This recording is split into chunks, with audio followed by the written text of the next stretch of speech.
pendapat dan pendapatan. Tema kedua, D. Mengkonstruksi teks eksposisi dengan memperhatikan isi, struktur, dan kebahasaan. Kompetensi inti. Ketiga, memahami, menerapkan, dan mengevaluasi tentang pengetahuan, faktual, konseptual, operasional dasar, dan metakognitif sesuai dengan bidang dan lingkup kajian bahasa Indonesia. Pada tingkat teknis, spesifik, detail, dan kompleks berkenaan dengan ilmu pengetahuan, teknologi, seni, budaya, dan humaniora dalam konteks pengembangan potensi diri sebagai bagian dari keluarga, sekolah, dunia, kerja, warga masyarakat nasional, regional, dan internasional.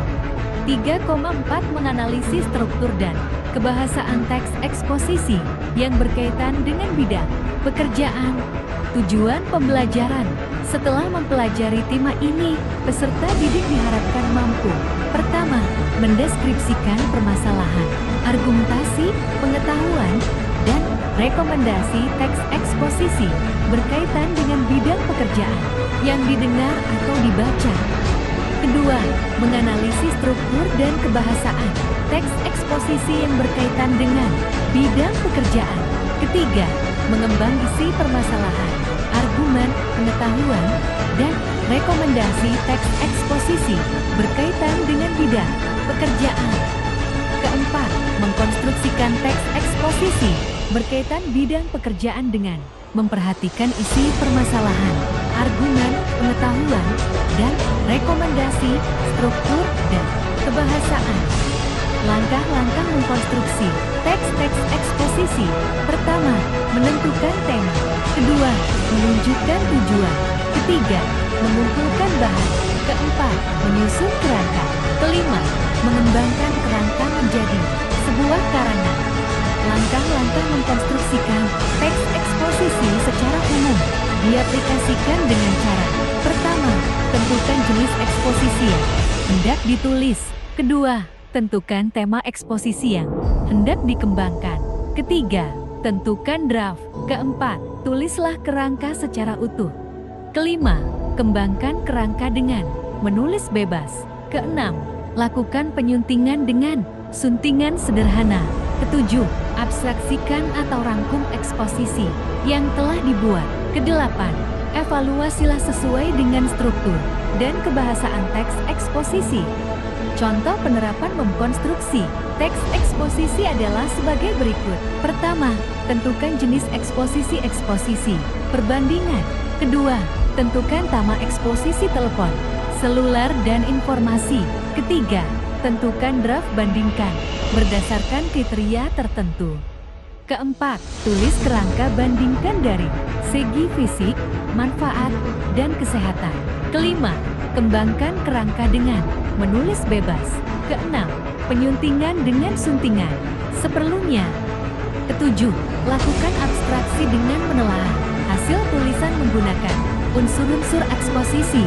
Apakah sesuai draftnya atau perlu pembenahan? Contoh paragraf eksposisi: pemerintah akan memberikan bantuan pembangunan rumah atau bangunan kepada para korban gempa. Bantuan pembangunan rumah atau bangunan tersebut disesuaikan dengan tingkat kerusakannya. Warga yang rumahnya rusak ringan mendapat bantuan sekitar 10 juta rupiah. Warga dengan rumah yang rusak sedang mendapat bantuan sekitar Rp 20 juta. Warga yang rumahnya rusak berat mendapat bantuan sekitar rupiah ke 30 juta. Calon penerima bantuan tersebut ditentukan oleh aparat desa setempat dengan pengawasan dari pihak LSM. Berikut penjelasan singkat mengenai analisis kaidah eksposisi dalam teks eksposisi. Pertama, bantuan pemerintah menunjukkan kaidah penggunaan nomina dan pronomina. Kedua, memberikan, rusak, dan akan masing-masing menunjukkan kaidah penggunaan kata-kata leksikal verbal, adjektiva. Ketiga, atau menunjukkan kaidah penggunaan kata hubung konjungsi. Keempat, ringan, sedang, dan berat, menunjukkan kaidah penyajian argumentasi urut lemah kuat, mudah rumit, atau sebaliknya. Kelima, calon penerima bantuan tersebut ditentukan oleh aparat desa setempat dengan pengawasan dari pihak LSM menunjukkan hadiah, menyatakan sikap penulis setuju atau tidak setuju. Beberapa kriteria menganalisis TELS eksposisi. Pertama, kesesuaian topik meliputi keterkaitan antara gagasan pokok dan gagasan penjelas antar paragraf. Kedua, struktur teks meliputi organisasi, penulisan pernyataan, argumen, dan penegasan ulang. Ketiga, diksi, pilihan kata yang tepat agar penyampaian maksud relevan. Keempat, keefektifan kalimat meliputi penggunaan kalimat yang logis, buku, nalar, komunikatif, dan afektif.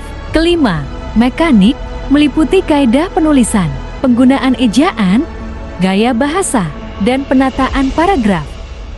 Evaluasi. Pertama, sebutkan dan jelaskan kaidah dalam menganalisis teks eksposisi. Kedua, sebut dan jelaskan struktur dan kaidah kebahasaan dalam teks eksposisi. Ketiga, sebutkan langkah-langkah mengkonstruksi teks eksposisi. Keempat, sebutkan langkah-langkah mengaplikasikan TELS eksposisi. Kelima, jelaskan dengan singkat mengenai analisis kaidah TELS eksposisi.